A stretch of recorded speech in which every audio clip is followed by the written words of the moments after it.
I was betrayed by my coworker. Please stay with me as I tell you my story. Like, share, and subscribe to our channel for more stories. When I stepped off the bus, the air smelled like ambition and exhaust fumes. I adjusted the second-hand blazer on my shoulders and practiced my smile in the glass door before walking into Haven Consulting. I had nothing but my degree, a used handbag, and a promise I made to myself. No matter what, I will not fail here. Inside, the lobby gleamed with glass, marble, and people who moved fast. Eyes fixed on phones, heels clicking, ties straightening. I was terrified, but I didn't let it show. Miss Alina Ward interviewed me in a glass conference room. Her lipstick was too red, her smile too sharp. "You're young," she said, flipping through my thin resume. "I learn fast." She raised an eyebrow. "We don't babysit here." "I don't need babysitting." There was a moment where she stared at me, and I forced myself not to blink. Then she smiled. "You start Monday." I walked out with shaking hands and tears pricking behind my eyes. I called my mother from the bus stop, but she didn't pick up, so I stood there, surrounded by people who didn't see me, and whispered, "I did it." From the first day, I knew I was different. Others wore expensive perfumes. I smelled like the soap from the dollar store. Their shoes clicked, mine squeaked. They went to lunch at fancy cafes. I ate instant noodles at my desk, hiding the steam behind my computer screen. But I was determined to be seen. I volunteered for every project, stayed late, and memorized client reports. I took on work no one else wanted, nodding even when my stomach grumbled and my head pounded. I thought it was only temporary. I thought it would pay off. And then he noticed. I first saw Caleb in the break room, fixing the jammed coffee machine. His suit was sharp, but his sleeves were rolled up, and his tie was loose around his neck. He looked tired like me, but in a way that made him seem approachable. "It's useless," I said, nodding at the machine. "Everything's fixable," he replied, glancing up at me with a crooked smile. He got the machine working, handed me the first cup, and disappeared before I could say thank you. Later, I found out he was a senior project manager, smart, respected, the kind of person everyone listened to when he spoke during meetings. I tried to keep my distance, but he started bringing me coffee every morning, placing it quietly on my desk with a nod. "You look like you need it," he'd say before moving on. It was the first kindness I'd felt since joining Haven. Caleb started having lunch with me in the storage room. I'd spread out client files, highlighting notes, and he would ask questions. "Why do you think this campaign didn't work?" "They didn't research the target market properly," I'd reply. His eyes would light up, and he'd nod. "You're sharp." We became a team, unofficially. I would test ideas on him, and he would share insights I wouldn't find in any training manual. Late nights became normal. He'd walk me to the bus stop, and we would talk about dreams. I told him I wanted to be the youngest team lead in the company. He told me he wanted to run Haven's international expansion. "We're going to make it," he said one night as I shivered in the cold. "Together," I asked, smiling. "Together," he said, and for a moment I believed him. When Miss Ward announced the Phoenix project, the entire department buzzed. It was the largest account Haven had landed in 5 years. A tech giant looking for a complete rebranding. "The person who proves themselves on this will be considered for team lead," she announced. I felt the hunger in the room. Eyes darted around, calculating. Caleb found me in the hallway later. "I'm not interested," he said casually. "I'm working on another project." "Really?" Relief washed over me. "Yeah," he said, smiling. "This one's yours." I stayed late that night, drafting strategies, building data sheets, analyzing market trends. Caleb stayed too, helping me refine my ideas, giving feedback. "You're going to nail this," he whispered, squeezing my hand before leaving. I went home that night exhausted but hopeful. The day of the preliminary pitch. I wore my best blouse, ironed the night before until my arms hurt. I arrived early, rehearsing my lines, breathing through the fear. But when I entered the conference room, Caleb was there, standing by the projector. "What are you doing?" I whispered. He didn't meet my eyes. "Ward asked me to lead the presentation. But this is my..." "It's just this one," he said, his voice low. "Don't worry." I sat in the back as Caleb presented my strategy. Slide by slide, he used my words, my graphs, my slogans. The board members nodded, took notes, and even laughed at the jokes I had written. When it ended, they applauded. Miss Ward stood up, shaking Caleb's hand. "Brilliant work." I sat there, my heart shattering into a silence so loud it drowned out the clapping. I found him later that day by the elevators. "Why?" I asked, my voice trembling. He looked at me, tired, eyes empty. "It's not personal," he said. "You said we were in this together." This is how the game works. He stepped into the elevator, the doors closing between us, leaving me standing there with tears streaming down my face. Caleb was promoted. He got a new office, a new title, and a bonus. I was given a thank you for supporting the team. My workload increased, but my pay didn't. I worked harder, trying to prove myself. But Miss Ward ignored me now, focusing her attention on Caleb. I stopped eating properly. I started missing the bus because I was too tired to wake up on time. My rent was overdue, and my landlord left notes on my door. One day, I fainted at work, collapsing in the break room. When I woke up, Miss Ward was standing over me, her expression blank. If you can't handle the pressure, maybe this isn't the place for you. The Phoenix project failed. Caleb didn't understand the small details that made the strategy effective, and the client pulled out, leaving Haven in financial trouble. Caleb lost his promotion, and Miss Ward was demoted. But it didn't matter anymore. By then, I had lost everything. My health, my apartment, my hope. I packed my belongings into 2 trash bags and took the bus back to my childhood home. My mother's disappointment was unspoken, lingering in the air like mold. I spent days in bed, unable to get up, replaying the betrayal in my mind. Months later, I got a message from Caleb.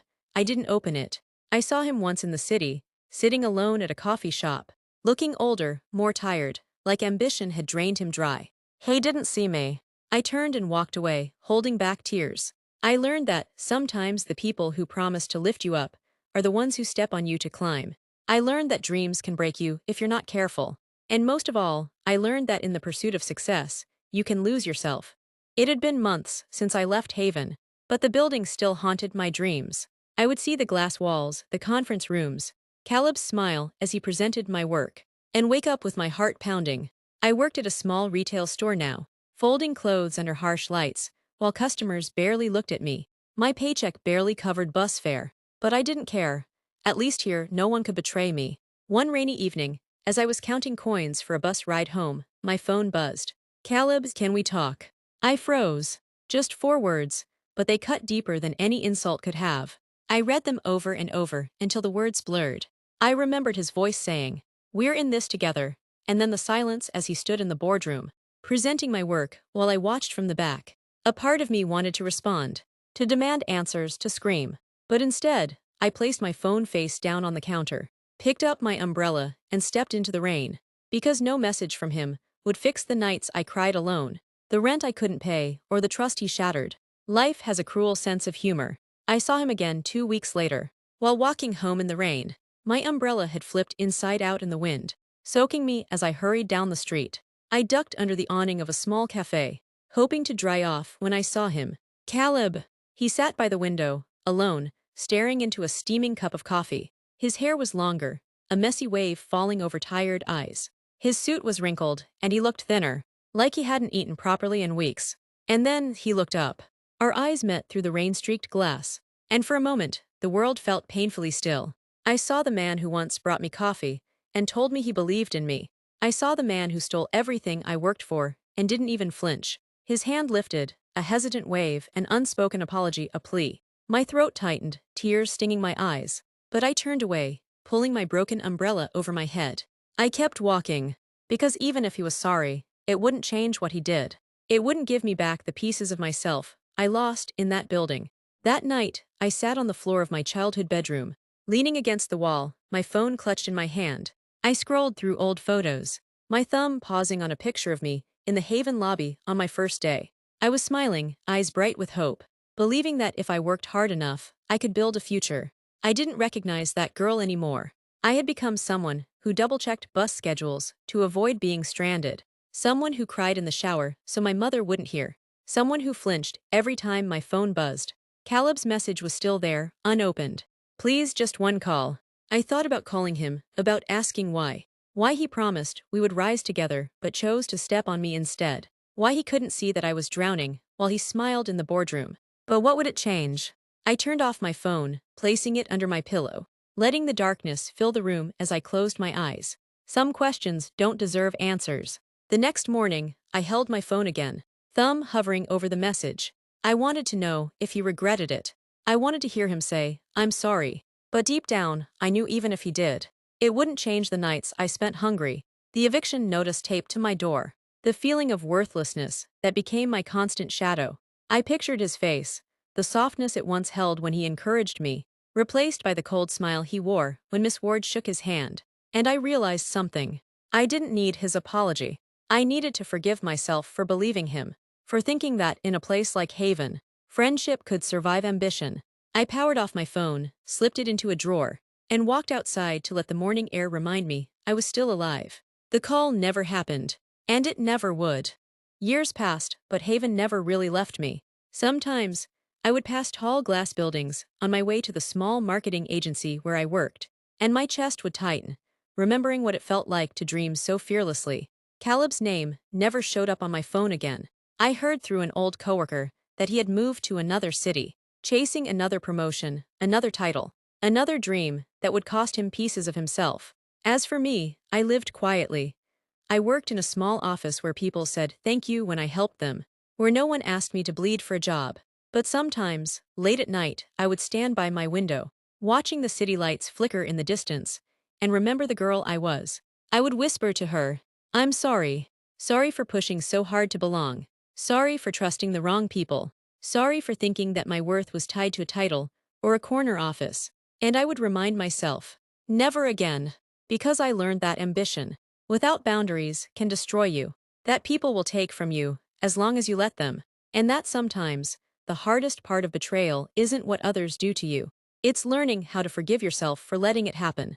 It's strange how silence can feel heavy. After everything that happened, I struggled to find noise comforting again. The hum of copy machines, the click of heels on tile, even the tapping of keyboards, all of it used to be a promise of progress. Now, I worked in a small local marketing agency, with peeling paint on the walls, and a coffee machine that rattled every time it brewed.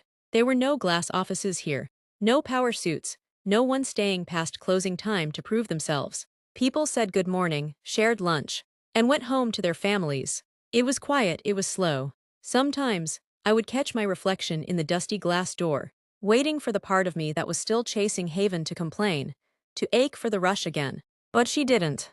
Maybe because she was tired, or maybe because she finally understood that not every place deserves your best. Healing isn't a moment. It's 1,000 tiny moments you don't even realize are happening. The first time I laughed at a coworker's bad joke, I felt guilt twist in my chest, as if I was betraying the girl who cried herself to sleep. The first time I slept through the night, without dreaming of Haven, I woke up and touched my face, surprised that it was dry. I learned to breathe again. There were days I missed the ambition, the hunger that used to keep me alive when I had nothing else. But I didn't miss the constant fear, the way my chest would tight every time an email came in, the way I had to pretend everything was fine even when it wasn't. At this small agency, I found space to exist without performing. No one expected me to be perfect, only present. And that was enough for now. One afternoon, I went into the city for a client meeting. I walked past Haven's building, the glass doors reflecting the sky, and for a moment I stopped. I saw young people, like I once was, walking in with resumes and hope clutched in their hands, dressed in cheap blazers, eyes bright, believing this was it. I wanted to tell them to run, but I didn't, because I knew that no matter what I said, they would walk in, eager to prove themselves, believing the world would reward them if they just tried hard enough. And maybe, for some of them, it would. But for others, it would cost them pieces of themselves they wouldn't even know were missing until it was too late.